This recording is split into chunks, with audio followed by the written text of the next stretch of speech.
Le son est vibration et il forme le schéma structurant la matière subtile et physique de toutes choses, y compris nos corps physiques.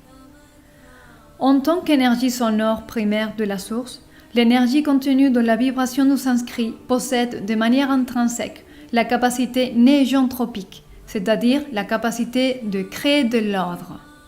Quel ordre ?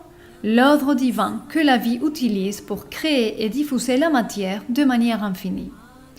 Cet ordre est symbolisé par les mathématiques comme le chiffre d'or, phi, et par la géométrie comme la spirale de Fibonacci. Dans notre monde 3D de tous les jours, nous vivons submergés dans une énergie contraire et opposée à l'énergie négentropique, l'énergie entropique. Électromagnétisme des appareils électriques, radiation des antennes TV, téléphone et Wi-Fi, nourriture, boissons et d'autres consommables industriels. L'entropie déclenche un processus totalement inverse à la création et à la perpétuation parfaite des processus négentropiques, conduisant donc au dysfonctionnement, à la dégénération de nos systèmes vitaux, à la maladie et à la mort. L'origine du sanskrit. Le sanskrit est la langue des hymnes védiques qui sont apparus en Inde il y a au moins 5000 ans avant Jésus-Christ. Les hymnes védiques ont été transmis aux sages et médiums avancés de l'époque par des intelligences supérieures à celles de l'être humain. Le son du sanskrit a été étudié par la science de la sémantique qui investigue la relation entre les sons et la géométrie. Chaque son est une fréquence énergétique qui génère une géométrie particulière qui lui correspond. Les investigateurs dans le champ de la sémantique ont observé que lorsque l'on prononce les voyelles de l'alphabet sanskrit, la géométrie qui se crée dans la boîte à sable ou dans la molécule d'eau correspond exactement à la forme et géométrie de la voyelle prononcée. Cela nous révèle que le sanskrit n'est pas seulement un moyen de communication, mais aussi une technologie fine de création. Lorsque vous recevrez les chants en sanskrit, ces sons, qui sont vibrations, vont interpénétrer et modifier la vibration profonde de votre être, laquelle se tient dans le feu vital qui informe et codifie continuellement la matière de votre chair et la matière de vos pensées et de vos émotions.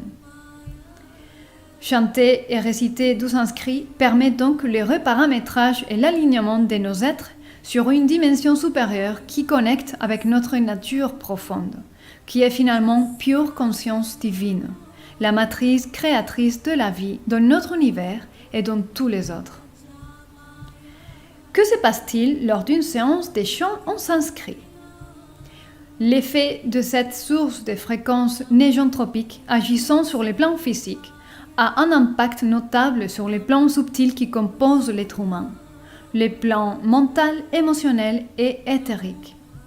L'énergie négentropique du sanskrit, intelligente en elle-même, est porteuse de vie et va réparer et corriger les erreurs et dysfonctionnements existants sur tous les plans, car cette énergie sonore qui est à l'origine de la création va apporter l'ordre divin dans lequel naissent la perfection et la réplication infinie des patrons géométriques superordonnés et cohérentes avec la source de lumière. Impactés par cette correction profonde, nous devenons la version de nous la plus véritable, la plus pure et authentique qui permettra de vivre la vie dans une qualité supérieure, dans la paix, la joie, le bonheur, l'abondance, l'harmonie et la santé pleine. Quelles récitations en sanskrit sont chantées durant la séance ? On va vous chanter des récitations pour les divinités principales de la culture indienne. Krishna, avatar de Dieu sur la flamme de l'amour, il habite dans le cœur de chaque être humain et de chaque créature de ce monde. Il est le plus attractif et tous les êtres sont plus tard ou plus tôt magnétisés à lui. Brahma, le Dieu créateur du monde, Vishnu, le Dieu préservateur du monde, Shiva, le Dieu destructeur du monde. La partenaire divine de Brahma est Sarasvati. Elle est la déesse de la sagesse, de la connaissance et des arts musicaux. Elle est habillée avec un sari blanc comme symbole de sa pureté. Elle est très vénérée par ceux qui doivent passer des examens et parler en public. La partenaire divine de Vishnu est Lakshmi, déesse de l'abondance, de la créativité, de la fertilité et de la beauté. Elle est une des divinités les plus vénérées par les femmes indiennes. Shiva a 3 partenaires reconnus. Durga, elle est l'archétype maternel qui est en charge du processus purificateur de l'être humain sur la terre. Dans les Écritures est dit que cette terre est comme une prison où les âmes se purifient. Et Durga nous accompagne durant ce processus de purification. Parvati, elle est l'épouse de Shiva et la mère de Ganesh, qui incarne la conscience divine. Ganesh est la principale divinité pour la protection et pour enlever les obstacles qui empêchent la réussite de la vie.